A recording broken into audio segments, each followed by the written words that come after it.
Lo emang gak berubah cara lo nungguin. Gue pengen dia tahu kalau gue ada. Jangan hilang ya.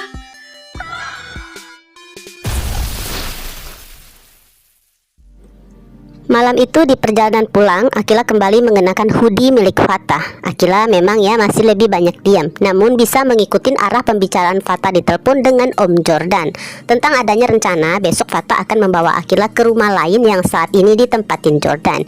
Bahkan Jordan begitu antusias guys akan mempersiapkan segala sesuatu yang berhubungan dengan keseruan Fatah dan Akila di masa silam. Respon Akila yang menyebut rumah itu pertanda masih mengenali tempat yang akan mereka tuju besok, seolah ingatan Akila sedang berhenti di satu titik di masa ketika hubungan Fatah dan Papa Jordan masih baik-baik aja. Lebih tepatnya sekitar 3 tahunan silam dong ya, sebelum semuanya berubah, sebelum Amanda hamil lagi, sebelum kenyataan tentang perselingkuhan Jordan terbongkar, sebelum rumah itu seakan berubah jadi neraka bagi Fatah karena terus dipenuhi pertengkaran sebelum Amanda kehilangan ingatannya.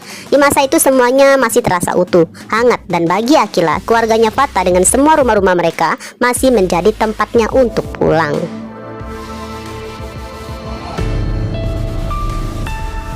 Gak lama nih mobil Fatah memasuki parkiran rumah Akila. Namun realita seperti memaksa Akila untuk kembali. Rumah yang kini terlihat asing dan kehadiran sosok Mama Mayang yang dulunya sering meninggalkan luka. Alhasil ya Akila memilih menarik diri dan dengan suara datar cuma menyatakan ingin sendirian di kamarnya. Akila pun gak meminta Fatah menemaninya di tangga seperti sebelumnya, seolah ada sesuatu dalam ingatan yang tiba-tiba ingin muncul dan Akila butuh ruang untuk menghadapinya sendirian. Selanjutnya malam itu terasa membingungkan guys. Ingatan Akila sebenarnya sedang berada di fase yang mana? Akila hanya ingin mengambil kalung pemberian Fatah dari laci lemari dan terus menggenggamnya sangat erat, seakan perasaannya begitu campur aduk, galau, sedih, penuh penyesalan, tanpa amarah, tanpa kesalahpahaman yang jelas. Tapi sepertinya ya di saat yang sama itu kepala Akila dipenuhi suara berisik. Mungkin adalah potongan-potongan kejadian yang bermunculan, saling bertabrakan. Mungkin di sana ada ingatan tentang segala pemicu, misalnya Zara, Mohan, Harry, obrolan panjang di lapangan basket sampai hari acara launching. Yang jelas respon tubuh Akila seperti berusaha melawan semua itu, mencoba bertahan dengan ingatan yang paling manis saat bersama Fatah yang membuatnya merasa aman. Namun tetap aja itu nggak cukup kuat untuk menahan kenyataan bahwa begitu banyak kesalahpahaman telah terjadi hingga membuat mereka saling kehilangan. Di satu sisi mungkin ya ada bagian dari diri Akila yang seakan sedang mencoba percaya bahwa kisahnya bersama orang lain hanyalah cara untuk melanjutkan hidup meskipun terasa seperti kesalahan yang sulit diperbaiki. Tapi mungkin di sisi lain ada juga yang menolak karena apa yang ia jalanin terasa tulus, mengalir, dan penuh makna. Semua pertentangan itu akhirnya memuncak guys. Akila pun berteriak sekuat tenaga, mencoba ya membungkam suara-suara di kepalanya. Akila seakan sedang berharap kalung di genggamannya atau bahkan Fatah yang sudah buru-buru datang di hadapannya bisa menghapus semua kekacauan yang ada di antara mereka. Saat itu Papa Michael yang ceritanya nih sejak dulu kan dikenal lembut dan penyayang pada Akila pun sepertinya nggak tahu lagi harus bagaimana menenangkan Akila, putri kecilnya yang cantik itu. Harapan yang tersisa mungkin hanya satu, jika Fatah memeluknya mungkin Akila bisa sedikit lebih tenang.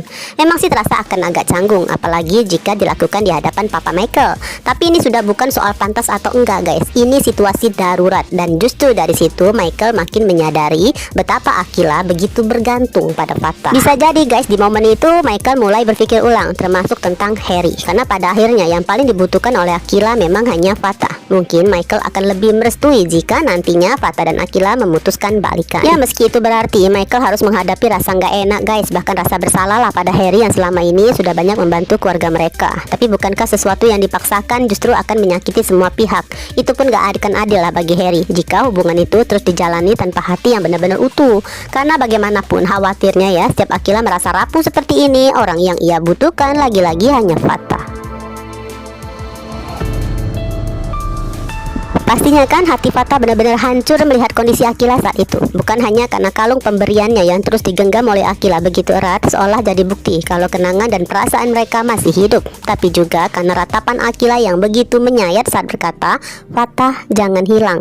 Kalimat itu terdengar seperti ketakutan yang paling dalam, yaitu benar-benar takut ditinggalkan. Namun suara berisik di kepala Akila nggak berhenti juga, justru semakin kacau sampai Akila kembali berteriak begitu histeris. Di momen itu Fatah hanya bisa memeluknya erat guys, membiarkan membiarkan Akila menangis dan meluapkan semuanya, menunggu sampai perlahan suara-suara itu mereda. Ya, sedikit banyak Fatah akan tahu atau seenggaknya bisa menebak ingatan apa yang sedang menghantui Akila. Terlalu banyak yang terjadi di antara mereka, dan Fatah pun sadar semua itu bukan tanpa kesalahannya juga. Kesalahpahaman yang dibiarkan, perasaan yang gak pernah ia jelaskan dengan jelas, membuat Akila terus menunggu dan menebak-nebak. Rasa cemburu yang tumbuh, luka yang menumpuk, dan Fatah tahu ia gak cukup menjaga perasaan Akila saat itu. Maka pelukan Fatah pun semakin erat, bahkan ikut menangis, menyesali semua yang sudah terjadi. Semua jarak yang perlahan berubah jadi jurang di antara mereka. Padahal cinta di hatinya dari dulu gak pernah berubah, selalu besar dan hanya untuk Akila. Bahkan Oleh bisa jadi saksi ya dari semua itu. Dulu Fatah pun selalu menatap balkon rumah lama Akila guys, hanya untuk memastikan Akila selalu baik-baik aja dan bisa tidur dengan tenang. Dan malam ini Oleh kembali melihat sendiri bahwa cinta Fatah memang gak pernah pudar pada Akila. Menariknya nih guys, sebelum Akila kembali histeris dan mencarinya di malam itu, Fatah sempat tanpa sengaja bertemu dengan Zara dan Ken yang baru aja membeli bunga untuk Gemma yang sedang berulang tahun.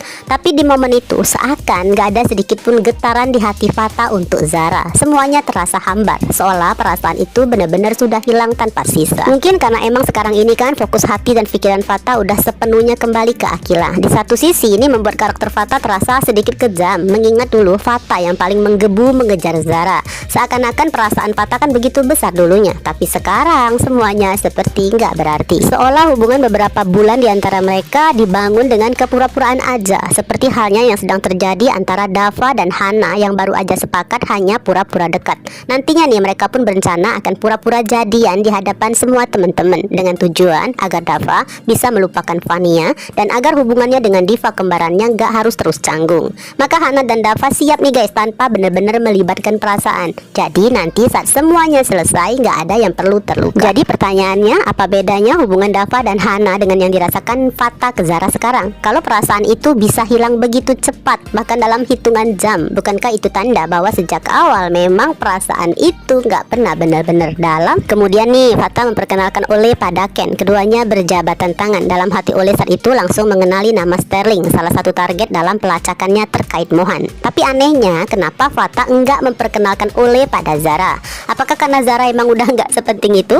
Atau justru karena Fatah nggak ingin Oleh tahu bahwa Zara yang ini adalah sosok yang sempat jadi bagian dari cerita mereka dalam pembicaraan panjang di lapangan basket? Menariknya nih, di waktu yang hampir bersamaan lah di rumahnya, Akila tiba-tiba gelisah, galau, nggak tenang dan histeris. Seakan ada semacam ikatan batin ketika Fatah sedang berada dekat sosok yang dulu paling memicu cemburu dalam hatinya. Entah kebetulan atau enggak, tapi momen ini terasa seperti saling terhubung. Saat Tante Mayang menelpon Fatah mengabarkan kondisi Akila, bahkan Zara pun ikut panik dong mendengarnya. Tapi Fatah hanya sempat berkata, nanti aku kabari. Mungkin ini masih sisa kebiasaan guys, cara bicara yang belum sempat berubah. Tinggal menunggu waktu sampai semuanya benar-benar jelas. Bukan hanya demi menjaga perasaan Akila ya, tapi juga sebagai bentuk jarak yang nyata antara Fatah dan Zara. Mungkin nanti tanpa sadar sapaan itu akan segera berubah dari aku kamu jadi gue lo. Hal yang sederhana tapi cukup untuk menunjukkan bahwa perasaan itu memang sudah enggak lagi sama. Sementara itu Oleh hanya bisa menunggu di ruang tamu dengan perasaan cemas melihat kondisi Akila. Di satu sisi ada rasa khawatir yang terus mengganggu pikirannya, tapi di sisi lain Oleh juga sadar harus menunda kesempatan lain untuk masuk lebih dalam ke lingkaran pertemanan Fatah di teras kafe. Padahal tadi ya hampir aja Oleh kembali duduk dekat dengan Mohan, target utamanya Pak Ares. Bahkan mungkin juga Oleh bisa lebih dekat dengan Harry yang diduganya sebagai hacker yang sedang mereka cari. Tapi mau gimana lagi, dalam situasi seperti ini jelas kondisi Akila jauh lebih penting. Di saat yang sama Mama Mayang yang sangat panik mungkin ya segera menelpon Dokter Alma, berharap bisa segera datang saat itu juga untuk memeriksa keadaan Akila. Karena dibalik kepanikan itu ada kesadaran bahwa meskipun ia telah mengasuh Akila sejak bayi, mencukupi semua kebutuhannya dengan fasilitas kelas atas, namun pola asuhnya yang keras lah justru jadi membentuk rapuhnya mental Akila. Sebagai penonton kita sangat ingin ya melihat kilas balik momen pertama ketika Mayang dengan teganya mengatakan bahwa Akila hanyalah anak adopsi, lengkap dengan kalimat-kalimat yang begitu menyakitkan lainnya. Karena dari situlah semua luka itu bermula. Rasa nggak berarti dan paling takut ditinggalkan yang begitu dalam, yang akhirnya berkembang jadi masalah yang lebih besar seperti sekarang.